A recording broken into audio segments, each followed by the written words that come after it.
Welcome to today's deep dive. I mean, to start things off, I want you to just imagine taking apart a smartphone to see how it works. Oh, like literally cracking off the back glass, Exactly. You pop it open and you point to the battery, the camera sensor, the processor, right? and you can confidently say, well, that is how it takes pictures, or that is how it connects to Wi-Fi. It is an incredibly complicated system, but it's physical. Yeah, you can actually touch it. Right. It is right there in your hands. And reverse engineering, it gives you this, I don't know, this sense of mastery and certainty. But today, our mission is to turn that exact same curiosity inward. Which is much harder to do. Oh, completely. We are going to open up the human mind to figure out how a thought actually works and, where our sense of right and wrong genuinely comes from. But when you look inward, you obviously don't have a screwdriver or a schematic. No, you're essentially staring into the dark. It is the ultimate black box. Yeah. And attempting to map that darkness to actually build a schematic of human consciousness from scratch is exactly what we're exploring today. It's such a massive undertaking. Yeah, it really is. And to do this, we are drawing directly from a monumentally important source. It's the 1739 magnum opus, a treatise of human nature. Along with a lot of comprehensive biographical records of its author, David Hume. Right. He is widely considered the intellectual giant of the Scottish Enlightenment. Though I have to say, if you are listening to this and picturing an 18th century philosopher as some dusty, bearded man sitting in a comfortable armchair, you need to throw that image entirely out the window. Yeah, that's not Hume at all. Not even close. The Hume who set out to write this book was not an established tenured professor. He was a wildly ambitious 20-something. He was just 23 years old when he started drafting this text. Which is just wild to think about. It is. He had this burning desire to create the ultimate science of man. He literally wanted to be the Isaac Newton of human psychology. The sheer audacity of that is just staggering. Well, his logic was actually pretty sound. Hume looked at all the other sciences of his day, mathematics, physics, religion, politics. Right. And he realized they all ultimately depend on our understanding of human nature. Because, well, humans are the instruments doing the measuring, the reasoning, and the judging. Oh, that makes total sense. If the tool is broken, the results are broken. Exactly. If you do not understand the instrument, which is the human mind, you just can't fully trust the results of anything else it produces. But he threw himself into this with such intensity, obsessing over these foundational questions day and night, that he actually suffered a severe physical and mental breakdown. Yeah, it was really bad. He called it the disease of the learned. Wait, he actually called it that? He did. His body essentially gave out under the weight of his own relentless overthinking. Wow. And the really wild part is, after he finally pushed through that breakdown, finished the treatise, and actually published it, the world gave him absolutely nothing. Yeah, I remember reading that he famously wrote that the book fell dead-born from the press. Which is such a tragic phrase. The public and the critics of the 1700s were just, they were baffled by it. They didn't get it at all. No, they found it abstract, unintelligible, and many actually thought it was profoundly dangerous to traditional religious and moral structures. But then you fast forward to today, right? And cognitive scientists, psychologists, philosophers, they all point back to this allegedly dead-born text as a foundational document of modern cognitive science. He was literally centuries ahead of his time in how he broke down the mechanics of human thought. Okay, so let's unpack this. To understand this science of man, we first have to figure out what Hume believed were the basic building blocks of the mind. If we are going to study consciousness, what is the actual material we are sorting through? Well, Hume was the ultimate empiricist. Okay, meaning what, exactly? That means he operated on the strict principle that all human knowledge comes directly from experience. So no innate ideas. Right, no concepts planted in our heads from birth. So he starts by dividing the entire contents of the mind into just two distinct categories: impressions and ideas. Impressions and ideas. Got it. And the difference between them isn't about what they are intrinsically, but entirely about their force and liveliness. Okay, let me try to ground this for you listening right now. Imagine you are in your kitchen and you accidentally grab a cast iron pan that just came out of a 400-degree oven. Ouch. Yeah, exactly. The searing heat, the immediate pain, the shock, that high-definition, unavoidable sensory overload, that live event is the impression. It is forceful and violent, as Hume describes it. And impressions include our sensory perceptions, but but also our immediate passions and emotions as they first strike the soul. So, like, if you feel a sudden surge of blinding anger, that's an impression too. Yes, exactly. Now, an idea, on the other hand, is what happens when you reflect on that event later. Like me sitting on the couch a week later, thinking back to that moment in the kitchen and remembering, wow, that really hurt. Right, that memory is the idea. It's a blurry, faint, secondary copy of the original burn. Because thinking about the hot pan doesn't actually make my hand blister. Exactly. It completely lacks the violent force of the live moment. And this distinction brings us to Hume's foundational mechanism, which modern scholars call the copy principle. The copy principle. Yeah. Hume argues that every single simple idea in your mind is ultimately derived from and exactly represents a prior simple impression. So I have to experience it first. Right. You cannot have the idea of the taste of a pineapple without having actually tasted one. Or I guess you cannot genuinely conceive of the feeling of profound grief if you've never experienced a loss that produced that impression. You got it. But I mean, I have to challenge that because it seems like human imagination breaks that rule constantly. How so? Well, I can easily imagine a completely alien landscape with like bizarre neon purple vegetation. I have obviously never experienced a primary impression of an alien planet. Doesn't my ability to conjure that image poke a massive hole in his copy principle? It's a great question, and Hume absolutely anticipated that pushback. He answers it through the concept of complex ideas. Okay. While simple ideas are direct copies of simple impressions, your mind has the ability to act like a DJ, basically mixing and mashing those simple ideas together to create something new. Oh, I see. You have never seen an alien landscape, sure, but you have seen the color purple, you have seen vegetation, and you have seen bizarre shapes in nature. So my imagination is just rearranging the faded copies of things I've already directly experienced. Exactly. Every magnificent otherworldly thought you have is just a remix of basic sensory data. Even his example in the text about the biblical New Jerusalem, right? Yeah. With streets paved with gold and walls made of ruby. Right. We have seen gold, we have seen rubies, we have seen walls. We just combine the copies. But wait, in the sources, there is one specific thought experiment where Hume himself admits a flaw in this system, the missing shade of blue. Ah, yes. This is one of the most debated paragraphs in the entire treatise. It's fascinating. It really is.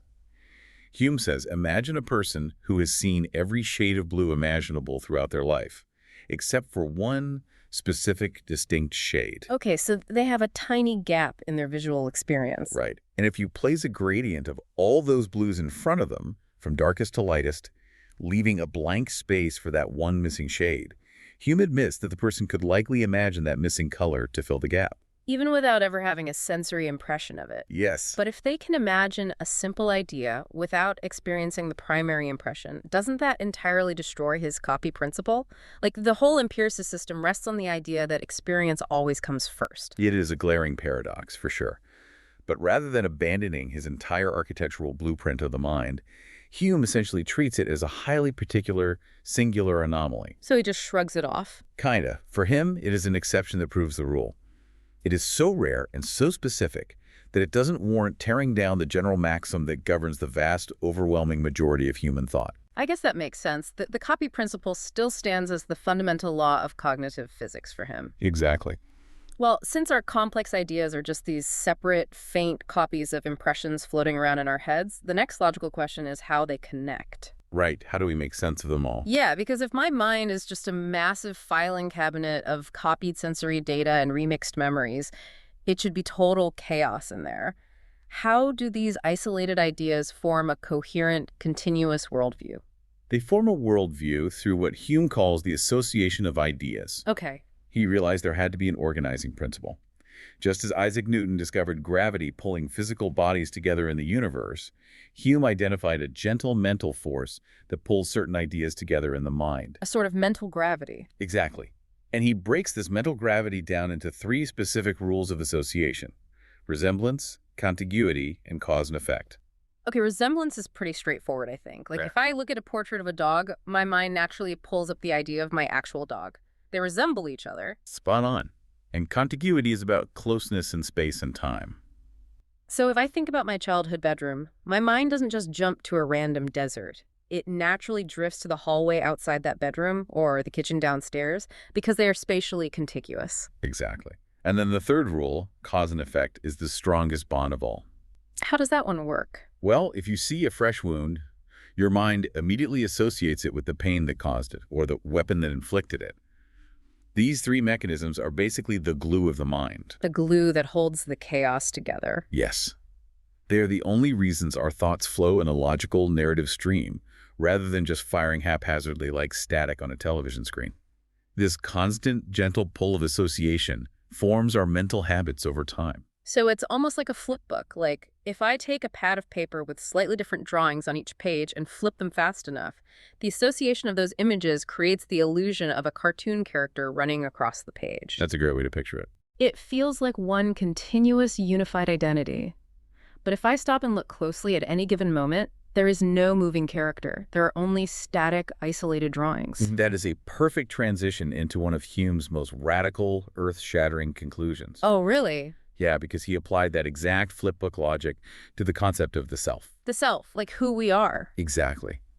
For millennia, philosophers and religious thinkers posited that humans have a fixed, eternal, unchangeable core identity, a soul or a continuous I. Right. But Hume looked inward to find this core self, and he found absolutely nothing of the sort. Okay, here's where it gets really interesting. I want you, listening right now, to try this. Try to catch a thought of yourself without attaching it to a specific feeling, a memory, or a physical sensation in your body. Try to isolate just the pure you. It is surprisingly impossible. It really is. You just end up thinking about the rhythm of your breathing, or an itch on your arm, or maybe what you're planning to eat for lunch. Hume found the exact same thing. Whenever he tried to catch a glimpse of his self, he always stumbled upon some particular perception, a feeling of heat or cold, love or anger, pain or pleasure. Never just himself. Never. He could never catch himself without a perception, and he could never observe anything but the perception.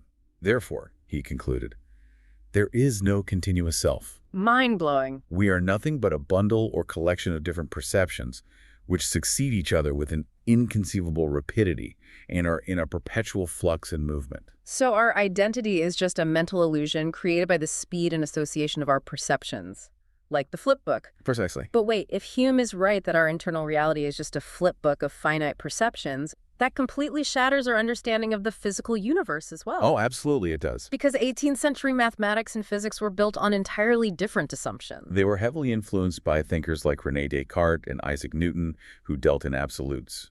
Mathematicians of the time loved the idea of infinite divisibility. That's the concept that you could take a line in space or a moment in time and just divide it in half infinitely. Right. And Newton viewed space and time as these absolute eternal containers that exist independently of the objects within them, like a ticking clock in the background of the universe. But Hume basically takes a sledgehammer to that entire framework. He really does.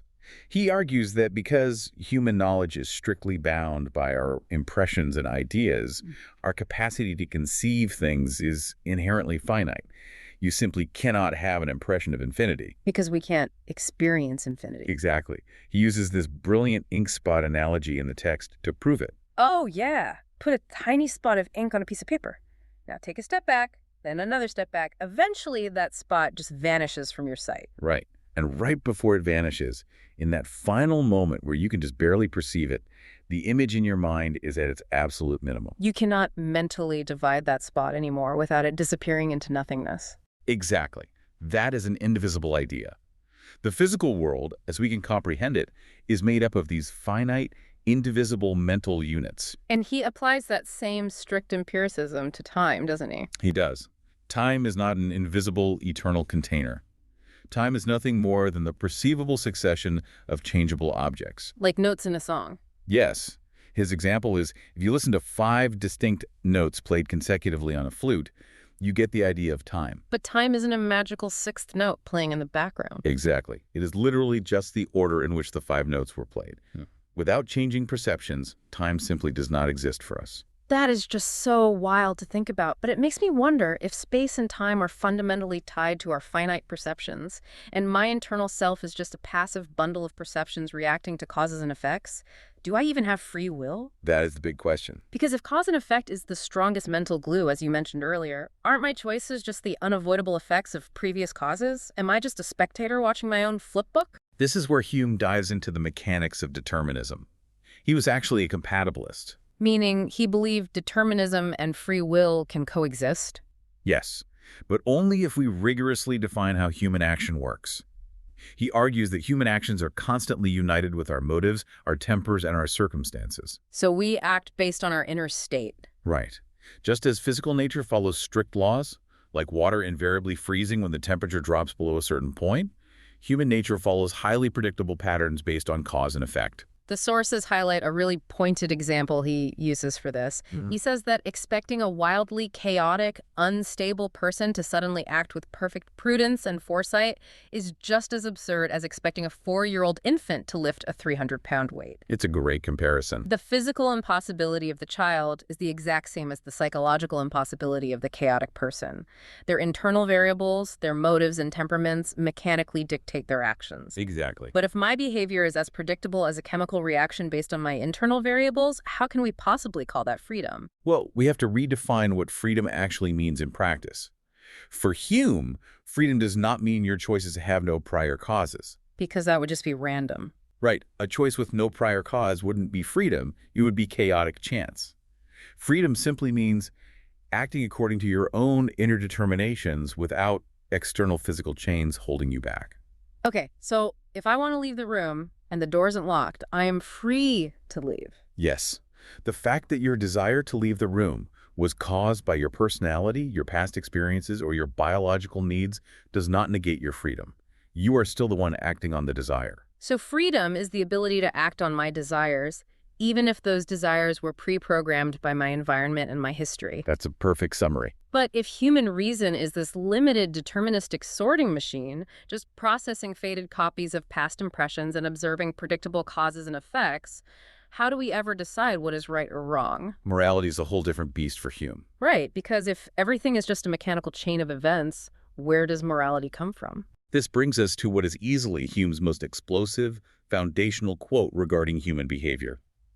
He wrote, "Reason is, and ought only to be the slave of the passions." The slave of the passions. That is a total paradigm shift. It really is.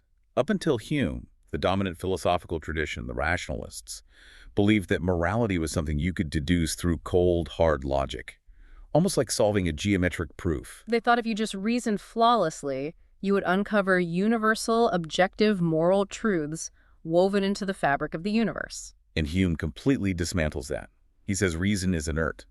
It is a calculator. It can tell you what is, but it can never, ever tell you what ought to be. This is known as the famous is-ought problem, right? Yes, reason can analyze facts and trace the relationship between objects. For instance, reason can tell you that a certain chemical compound is toxic to human biology. That is a fact. That is what is. And reason can also predict that if you drink it, your organs will shut down. Exactly. But reason alone, working purely on logic, cannot make the leap too, therefore you ought not drink it. Hold on. If reason is just a slave to the passions, that actually terrifies me. How so? You are saying that if someone's passion or their inner desire is to hurt other people, there is no mathematical objective rule in the universe that proves them wrong. Logically speaking, no. If morality is just based on feelings and subjective passions rather than universal logic, what stops a psychopath? Are we just relying on the hope that people feel like being good? It is a deeply unsettling prospect, and his critics relentlessly attacked him for it, accusing him of tearing down the foundations of ethics. I mean, I can see why. But Hume was not a nihilist, and he didn't believe morality was just subjective random chaos. To save the system from collapsing into anarchy, he introduces a vital biological mechanism: sympathy. Sympathy, like feeling sorry for someone. More like empathy in modern psychological terms. Okay. So he argues that we are biologically wired to feel what others feel. Yes, it is an automatic mechanism of the human machine. We naturally feel a spark of pleasure when we see others happy, and we instinctively wince in pain when we see others suffer. It's a shared universal human sentiment. Exactly. When we label an action as virtuous, Yeah. it is not because we mathematically deduced its goodness.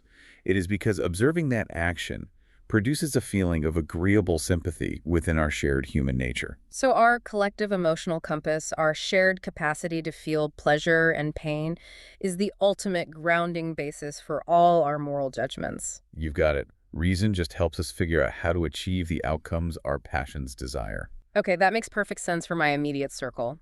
Empathy easily explains why I care for my family, my friends, the people right in front of me whose emotions I can directly perceive. Right? But natural sympathy has an incredibly limited radius. We do not naturally feel deep, burning, self-sacrificing empathy for a stranger on the other side of the planet, or even a total stranger in our own city, the same way we do for our own child. That's very true.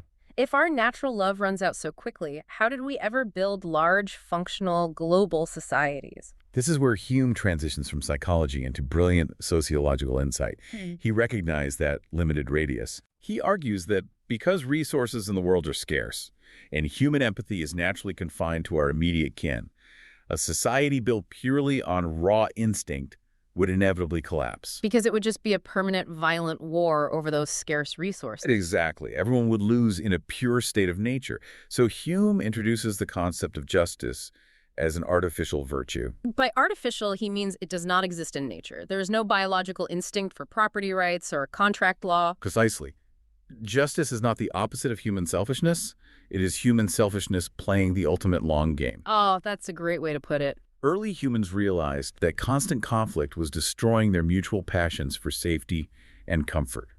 So, we invented a tool. We invented property, laws, and the framework of justice. It is essentially our self-love taking what Hume calls a new and more convenient direction. Yes, we willingly restrict our own short-term impulses to steal or cheat because our reason calculates that protecting the artificial system of justice is the only reliable way to protect ourselves and our property in the long run. It is the paradox of a selfish creature inventing a selfless system for its own benefit.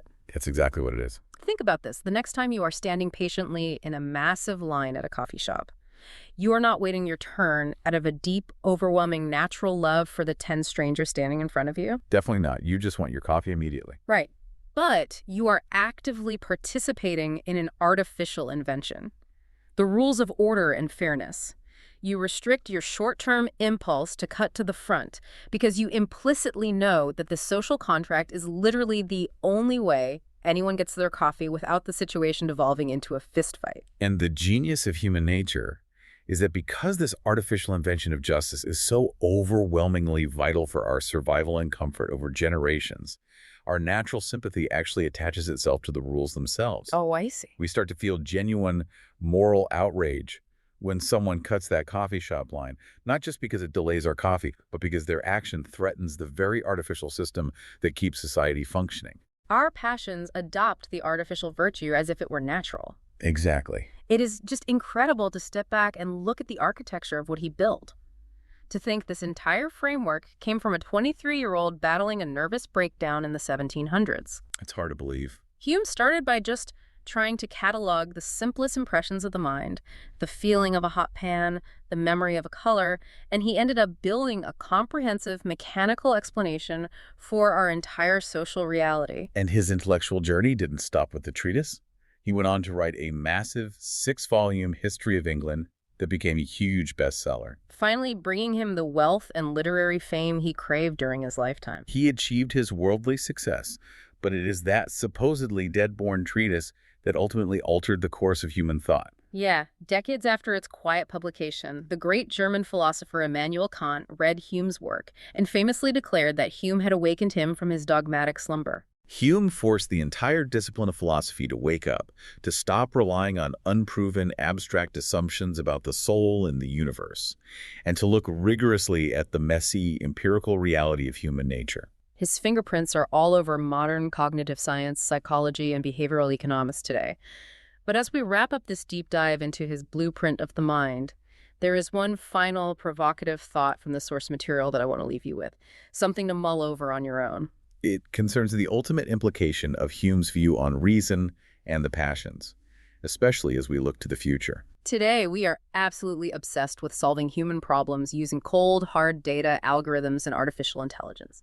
We are spending billions of dollars trying to build machines that operate on pure, flawless reason. But if David Hume is right, if reason is, and always will be, merely a slave to the passions, incapable of generating moral direction on its own, can a completely rational AI ever truly make a moral decision? Right. If morality fundamentally requires the biological capacity to feel pleasure and pain, to experience genuine sympathy and shared sentiment, what happens then? It's a profound question.